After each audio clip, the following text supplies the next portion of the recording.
الحمد لله رب العالمين والصلاة والسلام على أشرف المرسلين سيدنا ونبينا ومولانا محمد صلى الله تعالى عليه وسلم وعلى آله وأصحابه أجمعين. السلام عليكم ورحمة الله وبركاته.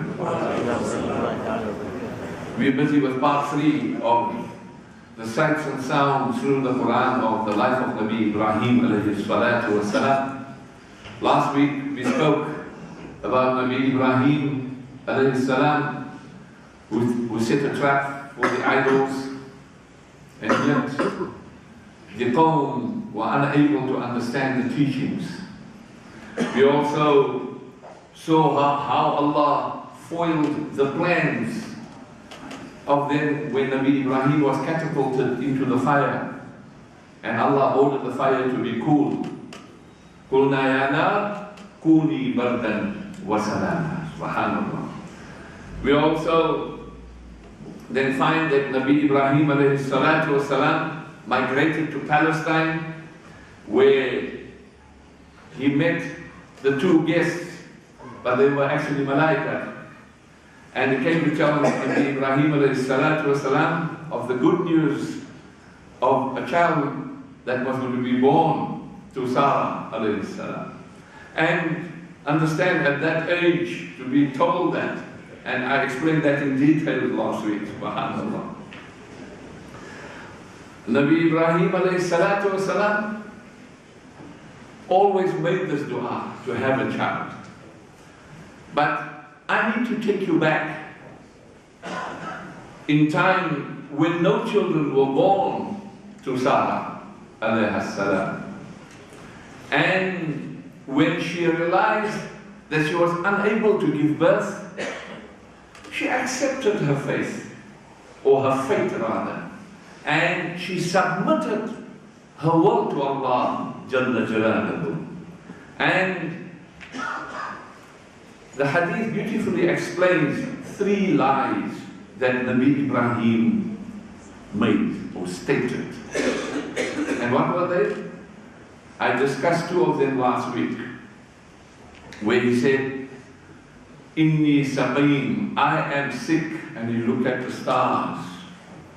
That was the one, and he did it purely for the sake of Allah. And the other one was when he asked the Qawm, the community, to ask the big idol, whom he left alone and did not break, that who broke the idols. Bal fa'alahu kabiruhum hada. He said, I have not done this, ask the big one.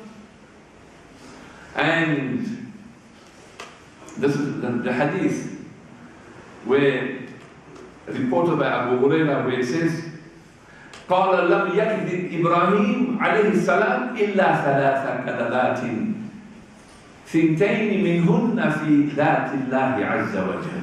And it's a long hadith. I'm skipping all of them just as an introduction. I'm giving you the Arabic. So we carry on. Here Nabi Ibrahim alayhi salam and his wife Sarah are going on a journey, and they're passing by a tyrant, Namrud, as we know him. And someone tells Namrud, or the tyrant, that that lady accompanying Nabi Ibrahim alayhi salam, she's beautiful, she's very charming. This was the problem with these Namruds and these pharaohs and these tyrants. Besides being oppressive, they also have an eye, you see. Subhanallah, may Allah protect us from that. So he sends for Nabi Ibrahim alayhi salam, and he says, who is this with you? He said, this is Sarah, my sister. And so Nabi Ibrahim goes to Sarah and tells her, when the king asks you who you are, then do not oppose me, do not contradict me, say you are my sister, because that's what I have told him. So the tyrant then called Sarah, and she went to him. So of course the tyrant was trying to take her by the arm, and his arm became paralyzed. Subhanallah. This is the miracle of Allah. This is the miracle of Allah. So he asked now, Sarah, pray to your God, pray to Allah that He cures me. Subhanallah. So Sarah makes dua, Allah cures him. But he tried again and took her again. He was paralyzed by the hand. And again he asked, please make dua for Allah must cure me. Subhanallah.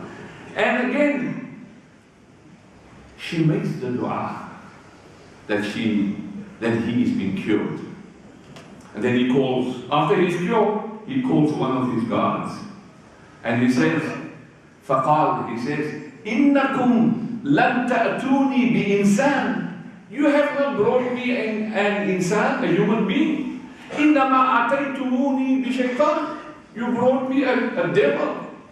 Subhanallah. So, out of goodness and scaredness, the tyrant Namrud gives as a present to Sarah, Sayyidatina Hajar, alayhi salam, as a present to carry on with. Subhanallah. So, in the meanwhile, Ibrahim alayhi salatu was salam, was making salah, was making dua, and he gestures to Sarah, what happened? And she answers, قالت رد الله كيد الكافر أو الفاجر. She says, Allah has spoiled the evil plot of an immoral person. في نحره وأخدم هاجر, and gave me Hajar as to serve us. Subhanallah. So Abu Hurairah radiallahu anhu, who narrates this from Nabi Muhammad sallallahu alayhi wa sallam, says and informs the people, قالوا قال Abu Hurairah, تلك أمكم يا بني ماء السماء. This was your mother, O people. Subhanallah. Yeah, O people, subhanallah, of water, we say, you know. So, lots of money was given to her as well as gifts besides Hajar alayhi salam. We say Hajira. I think we have Indianized it and whatever, you know, so forth. But in the hadith, it is Hajar. Sarah alayhi salam is looking at Ibrahim alayhi salam, and every time he makes the dua, he has been making this dua to give a pious child, subhanallah, and seeing the white hair, you know, going and so forth. So it grieved her to see his chance of having a child slipping away. So what does he do? Subhanallah. Understand the dua. رَبِّ هَبْ لِي مِنَ الصَّالِحِينَ. That is a dua that's been made. And inshallah, those who are newly married, make dua, inshallah, that Allah grant you pious children. And you understand, Ibrahim alayhi salam, إِنَّ إِبْرَاهِيمَ كَانَ أُمَّةً قَانِتًا لِلَّهِ حَنِيفًا وَلَمْ يَكُ مِنَ الْمُشْرِكِينَ. Verily, Ibrahim was a nation. He was termed as an ummah, subhanallah, and obedient to Allah, qanitan, hanifan, and he was righteous, وَلَمْ يَكُ مِنَ الْمُشْرِكِينَ, and he was not of the disbelievers. So what does Sarah do? She gives Hajar as a wife to Sayyidina Ibrahim alayhi salatu wa salam, so that his wish and his mission that he came with can be carried on. Subhanallah. How unselfish was Sarah. For her, the need to have an offspring who would carry the message after Ibrahim alayhi salam was greater than her pride. And so, as you know, Ismail, Sayyidina Ismail was born. You tell me today, my dear brothers and sisters and elders, if we don't have children, or we'll take another wife, try or look exceptions to the rule. I know of our older generation, I know personally of a few cases here and in India, where two women in the same house are living completely in harmony. Well, that's what it looked like to me. But they live like that for years and years, subhanAllah, in that house. But just reflect, saying that Sarah has given that. Let me carry on. 14 years later, Allah rewards Sarah, remember we spoke about it last week, with a son, subhanAllah, Ishaq, where the progeny of Bani Israel came from. As I was telling somebody, Ya Allah, how merciful is Allah to grant Sayyidatina Sarah in her old age, because she herself laughed at her. When the Malaikah told her the good news, as I explained last week, he said, "Me, I'm past expiring date. Ya Allah." And like I've been telling somebody, Allah is merciful, but Allah also has a good sense of humor. At that particular age, subhanallah, to be given that. But having said that, and after that came Yaqub to Sarah alayhi salam, subhanallah. It so happened that Allah ordered the baby and Sittina Hajar to be taken away from there. There's a lot of stories going on, but sometimes the biblical side of it gets mixed up with the Islamic side. You know, that Sarah was jealous and they couldn't get on, etc., etc. And that's why Sayyidina Ismail took the baby and his wife to Makkah. Allah divinely ordained that they had to go to Makkah. It was in His plan. So when He leaves her and the child, baby, with the food and some water, and He turns around and He walks away. What does Sayyidatina Hajar say? Are you going to leave us in this desert where there is no one to keep us company? And she repeats this time and time again. And then she says, has Allah ordered you to do so? And he says, yes. Look at the tawakkul and the answer. Then He will not neglect us. That is the reliance that she had. She didn't ask, where's the credit card? Where's this? Where is that? No. Because Allah has ordered it, Allah will look after us. Subhanallah. A lesson for you and me to learn. Subhanallah. So Ibrahim alayhi salam walks away. Do you think he did not have a heart? And he lifts his hands and he makes this dua. رَبَّنَا إِنِّي أَسْكَنْتُ مِنْ ذُرِّيَّتِي بِوَادٍ غَيْرِ ذِي زَرْعٍ عِنْدَ بَيْتِكَ الْمُحَرَّمِ رَبَّنَا لِيُقِيمُوا الصَّلَاةَ. Oh my Rabb, I have settled some of my descendants in an uncultivated valley near your sacred house. Oh my Rabb, let them establish Salah. Ameen. And he goes further. فَجْعَلَ فِدَةً مِّنَ النَّاسِ تَهْوِي إِلَيْهِمْ. So fill some of the hearts of humanity with love towards them. وَارْزُقْهُم مِّنَ الثَّمَرَاتِ لَعَلَّهُمْ يَشْكُرُونَ. And provide them with rizq and the fruits so that they might be grateful. Look at the powerful dua, which the effect is still being felt up to today.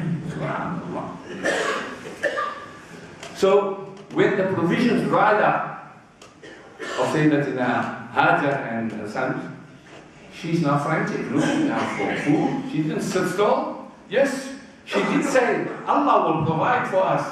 Yes, our rizq, yours and mine, is set out. It doesn't mean we must sit at home and wait for it and to be served to us. We go look for it, subhanallah, like the bird does. Goes empty stomach, comes back with a full stomach, subhanallah. So she goes between Safa and Marwa, runs looking for provisions, anybody that can help, frantically. And she hears a sound. It was actually the malak digging for water for them. And she stands up and she says, "Oh, whoever you might be, have you got something to help me?" And Jibreel alayhi salatu wassalam is digging the water for them.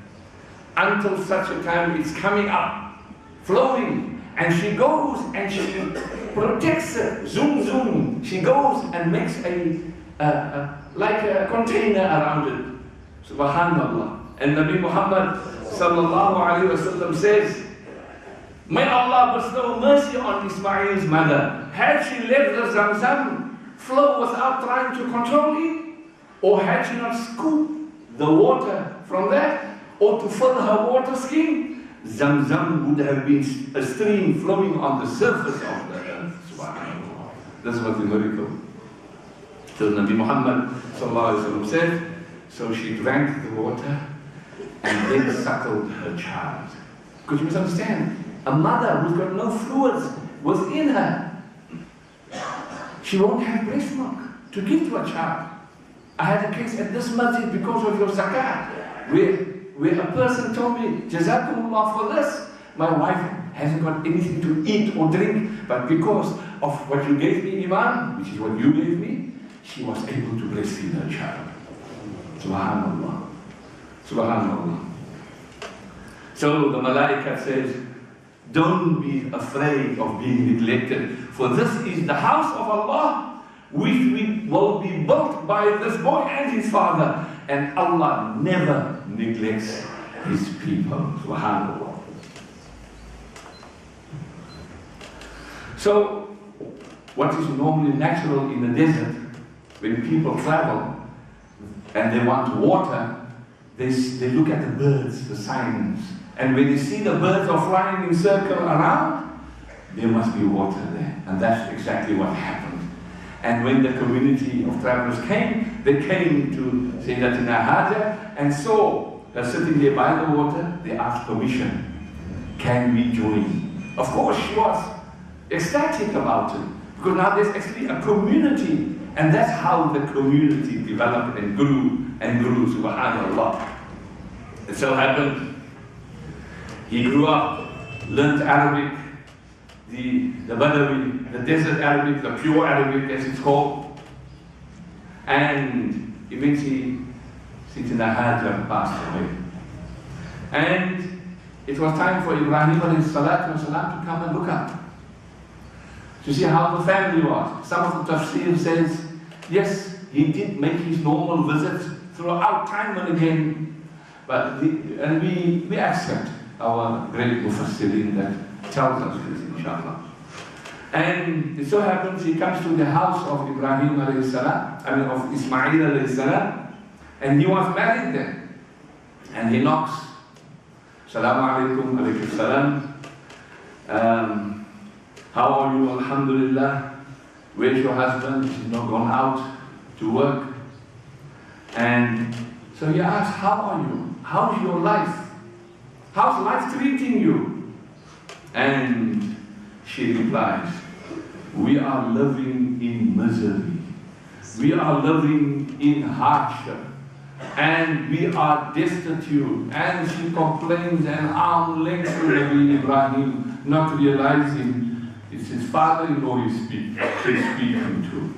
And the complaints go on. Sounds very familiar when I speak to some of the people, cases that I handle, subhanallah. So what does Nabi Ibrahim say, alayhi salam? He says, when your husband returns, convey to him my salams and tell him to change the threshold of the gate of his house.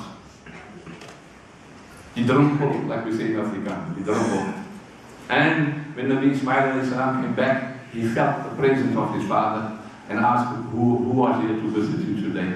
He said, so-and-so, the sculpture man, and so forth. He said, what was the message? And he says, and of course, the wife says, I informed him about our situation. And what was the message? I must change the threshold. He says, alayhi salam, that was my father. And he asked me to divorce you. Alas. And that's what actually took place. That was the order of a Nabi and a father. Subhanallah. Born again. And I'll speak to you about it a bit later, about the order of a father. So, after a period of time, Ismail ﷺ married again. Subhanallah. And what happened? Again, Nabi Ibrahim ﷺ comes and speaks. How are you? Alayhi Are you okay? Alhamdulillah. How's life treating you? Alhamdulillah. How's the livelihood which your husband has gone to go search? What's happening? Alhamdulillah, we're all okay. Subhanallah. He said, we are prosperous. We're okay. We have everything in abundance. We thank Allah. So Ibrahim alayhi salam asked, what kind of food do you eat? He says, meat and water. Subhanallah. Meat and water. That's it. What did Nabi Ibrahim do? He raises his hands and he says, Allahumma barik lahum fil lahmi wal ma. Oh Allah, grant blessings in their meat and in their water. How many times doesn't your mother, my mother, your father and my father make dua to bring blessings in the barakah? And we have taken a lot of these things for granted nowadays because our fridges are full, our pantry is even more full. Subhanallah. I'm sure that we can feed the whole Joe's logo from there. But barakah is something our parents struggled with. And you know what? They could feed 5 and 10 children in that family with meager amounts. Isn't that so different? Think back. We can think like that because our generation grew up like that. When I speak to some of the today's generation, they probably say, but Imam, no. I just go to the supermarket, no problem. Buy one tick. Think of the barakah blessings. We have missed that now. Really, we've lost it. Don't you think we can get a lot out of little? Of course, that's called contentment. And Allah grant us that, Ya Rabbi. Ya Rabbi. So, Nabi Muhammad sallallahu alayhi wa sallam adds after Nabi Ibrahim, this is the relationship I'm relating to you the hadith, what our Prophet said. So Nabi Muhammad sallallahu alayhi wa sallam says, قال النبي صلى الله عليه وسلم وَلَمْ يَكُنْ لَهُمْ يَوْمَئِذٍ حَبٌّ. It says, at that time they did not have grain, and if they had grain, وَلَوْ كَانَ لَهُمْ دَعَا لَهُمْ فِيهِ. He would have asked Allah to bless even the grain. Ya Allah. When the Prophet ﷺ added, then Ibrahim alayhi salatu wasalam said to Ismail's wife, قال فَإِذَا جَاءَ زَوْجُكَ فَقْرَئِي عَلَيْهِ السَّلَامِ. When your husband comes, give my salams to him. وَمُرِيهِ يُثْبِتُ عَتَبَهُ بَابِهِ.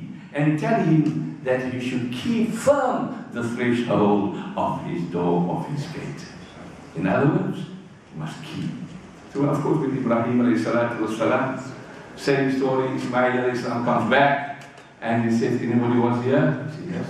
He said this and that. He said, that was my father. And he said, I must keep you. Subhanallah. Well, the thing that we have to understand, brothers, sisters and elders, don't think that we can take advantage of arguments between our daughter-in-laws or how something is happening. And you see that? Nabi Ibrahim, the father, ordered that you must give up the wife because she's disobedient. So I, as a father, am telling you, divorce your wife. You cannot apply that law. No luck like that. Sorry. No luck like that. SubhanAllah. This was divinely ordered. That was a Nabi telling his son, who was also a Nabi. Don't you also a Nabi? Huh? Don't take a chance. Allah bless our spouses. There's lots of barakah and khair in them, Ya Allah. Because we have to make dua for them until our eyes close. Because they need more dua in these times that we see.